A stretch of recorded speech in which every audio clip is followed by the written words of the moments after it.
Christopher Nolan just made his position about Netflix and this whole theatrical window debate.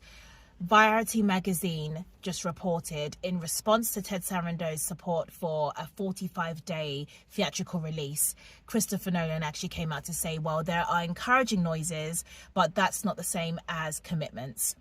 In other words, talk is cheap. Show your words by your actions, and let's actually think of the bigger picture here.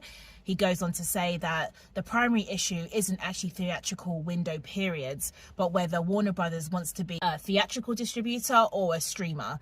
You know, what are they going to be working more towards? And that's a really important debate, because at the end of the day, you know, what is the audience going to experience? How are people's jobs going to be affected? What are people's livelihoods going to be like as a response to this move? And you can really tell that throughout this article that Christopher Nolan really has his mind on how this directly affects people.